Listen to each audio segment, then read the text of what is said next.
Hey everyone, Alex here and welcome back to another video of World Conqueror 2. So as you guys can tell from the title, we are going to be doing Europe 1939 as Yugoslavia right here. So let's begin. And so first things first, we actually have a bit of a dilemma here, and that is actually because, well, we have four enemies. Yep, the Italians, Hungarians, the Romanians, and the Bulgarians.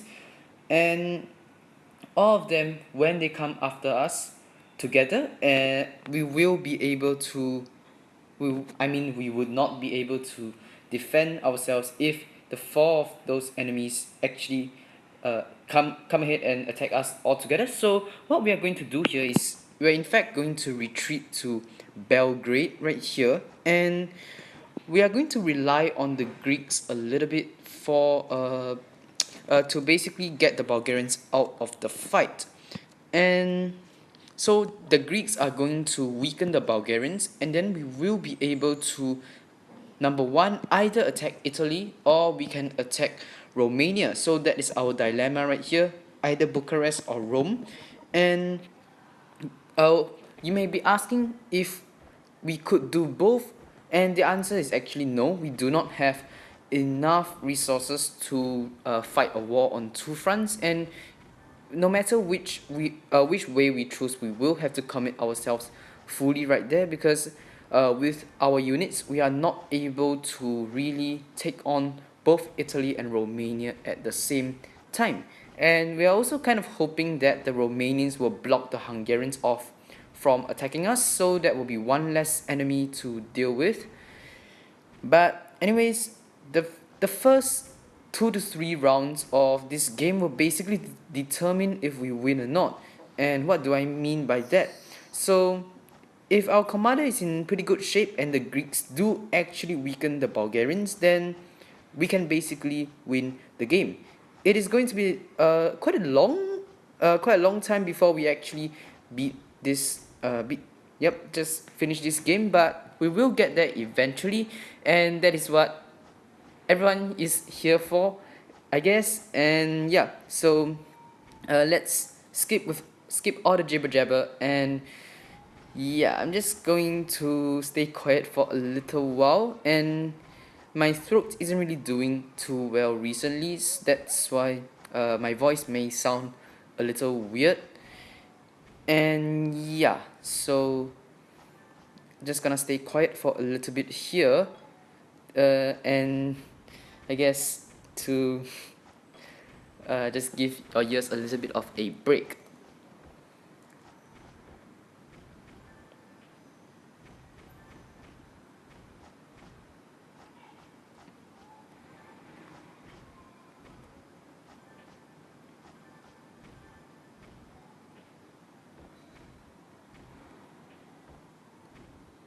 Alright, so the Greeks are attacking the Italian destroyer, and they are moving up to attack the Romanian? No, not the Romanians, the Bulgarians I meant.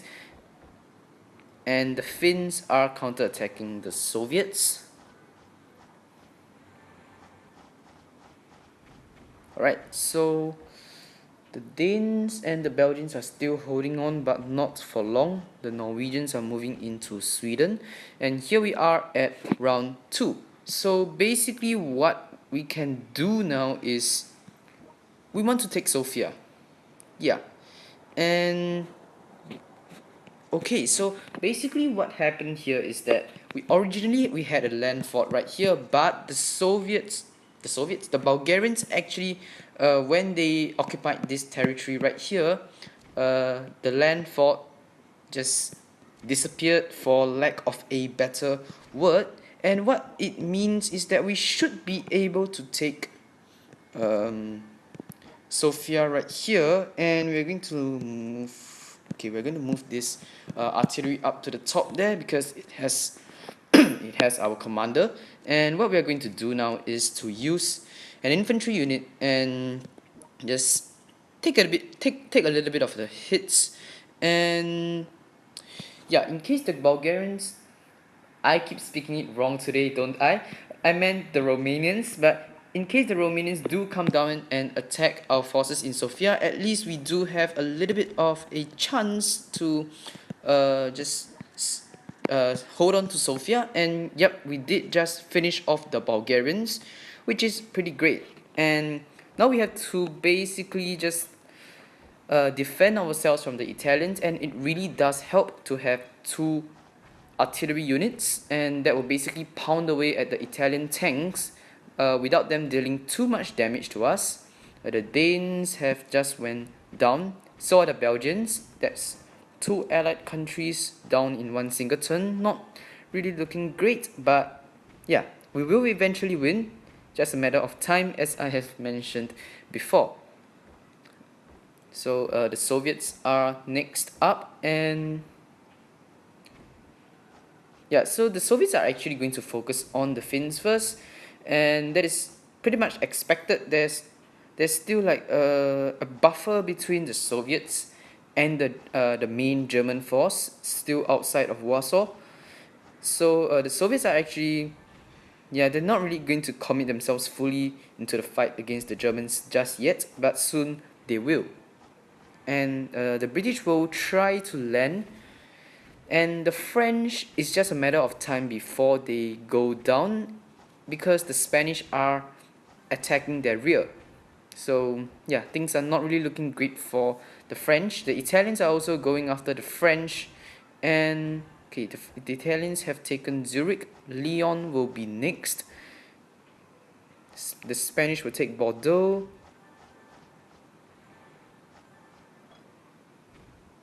Okay, so now that we have basically forced the Greeks into attacking Italy, so there is something of a distraction to them that was definitely unexpected, but well, we will take any help we can get, even if it's unexpected help. So we do have enough income to buy an infantry unit each turn, and okay, they have an artillery unit here, which we will use to we will use our commander to attack. So attack that, and we don't want to take this territory just yet, in case the Hungarians do come after us. And not sure why the Hungarians haven't moved out yet. Oh, they have been cut off. Now that's not too great, I would say. And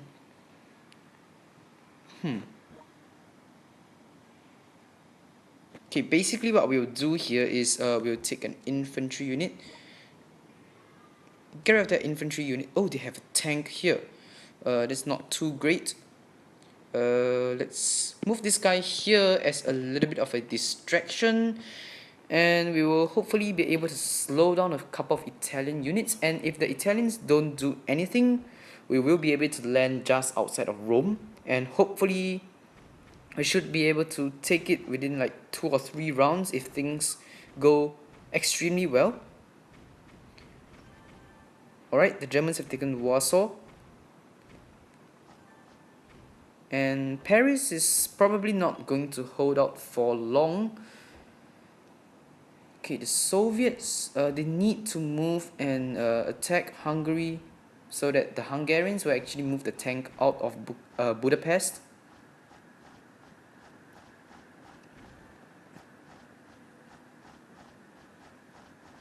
Alright, the Soviets have decided to do just that, which is great, and that means the Hungarians will just basically commit fully onto attacking the Soviets, which will leave Budapest hopefully undefended and right there for us to take. And the French are counter-attacking, but okay, the goal just went down. There's an interesting turn of events, but yeah, not too great, definitely. And basically the Italians and the Spanish are just going to continue up north, and they will meet up with the Germans after that. Yeah, okay, the Hungarians are moving in. And yep, okay, we are going to wait for one more turn, so that the Hungarian units actually move further away from Budapest before we actually attack. So what will happen if we actually take this right now, take Budapest right now, is that the Hungarians are going to come back after us, which is definitely not what we want. And basically, what we're going to do right here is to move this guy over there and basically harass the Italians a little bit and take the artillery. Oh, we can't take the artillery out in this turn. That's fine by me. Okay, we can only buy an infantry unit. That's not too great. We can attack the tank once. Okay, you know what? Let's just get the tank out of the way. And what we are going to do here is we are actually going to do nothing for this turn, and we just let our income build up, and we should be going after the Italians right now. And the Romanians, they have their commander in Bucharest, and that is a little bit intimidating. Yes, it is an artillery unit, but the commander in an artillery unit is extremely intimidating, especially when we do not have very tanky units. And it is immobile, so they wouldn't. What do I mean by immobile is that the artillery units move really slowly, so at least we don't have something that we should really really be careful of. We just need to stay clear and just mind our own business, basically. But yeah, okay, the Soviets on the other hand are going to distract our enemies, hopefully, and we should be able to go in there and take a bunch of their cities and basically increase the strength of our economy. Hopefully we can double our economy. And basically Belgrade provides us with 35 income, if I'm not wrong. Okay, that is an unexpected development. Yeah, they just airstriked our artillery, which is not too great for sure. And the Spanish have taken Nantes. I think that's the city's name, not really sure, but yeah, the Greeks are also making landfall on the Italian peninsula, which is great. And now what we are going to do is we are in fact going to enter Bucharest and Budapest simultaneously, if we have enough units, that is.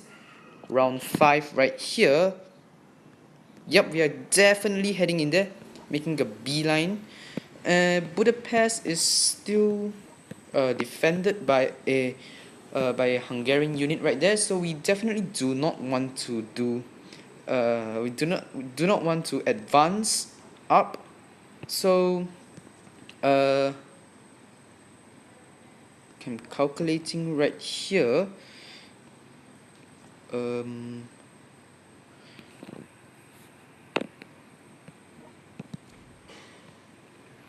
Okay, let's get an armored car and assault out right there. We should be able. Nope, it looks like we are not able to take Rome, which is a huge pity. But yeah, that is really bad.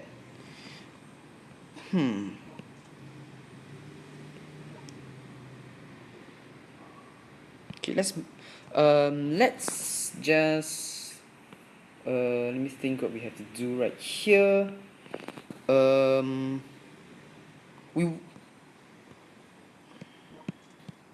It's really tempting to take Budapest right now. You know what? Let's just take Budapest, and everything should look okay. We're going to leave the artillery unit right here, or should let's just move the artillery unit up. We're going to leave our commander in Belgrade to heal up, and it is a really big mistake right there. We didn't manage to capture Rome. On hindsight, maybe two infantry units would definitely not have been able to take Rome, because we still have to spend one movement point for each unit to get to striking position. It's alright, it is what it is. And the Germans are actually moving into Norway and France, and now the Soviets have to commit fully on the war against the Germans.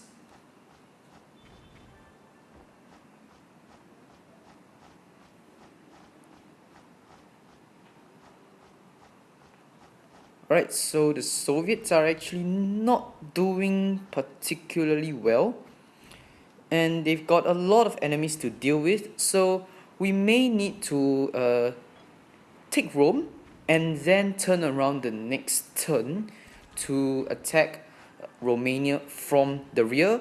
And yeah, we have taken Bucharest, so that is a bit of pressure of the Soviets, which is what we are currently relying on to basically just, I don't know, just to basically provide a distraction for our enemies, especially Germany. Yeah, okay. The Romanians are, they're definitely counter-attacking us. Not great.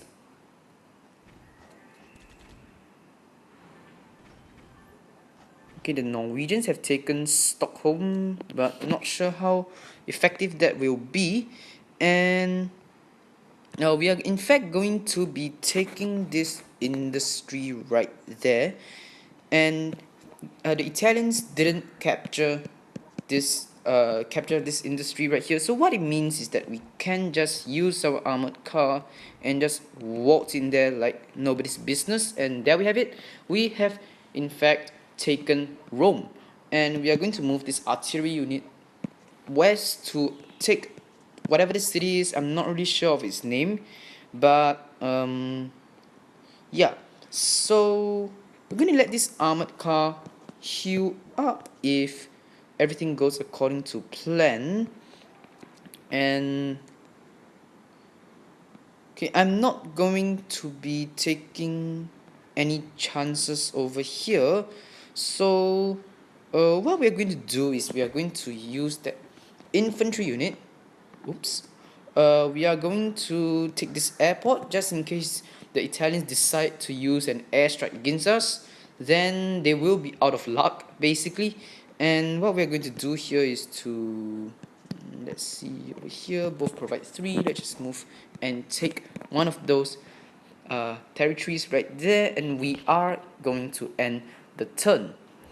And basically we have control of 4 cities: Belgrade, Rome, Budapest and Bucharest, which means our economy have been basically quadrupled, and that is really great news for us, and that means we can fight a war of attrition better, and that is exactly the kind of warfare that we need to use against the Germans, because they have a lot of units, so we have to basically wear them down with attrition tactics. And the Germans have taken both Oslo and Lyon, so that is going to provide a lot of income for them, and that is not too great for obvious reasons. And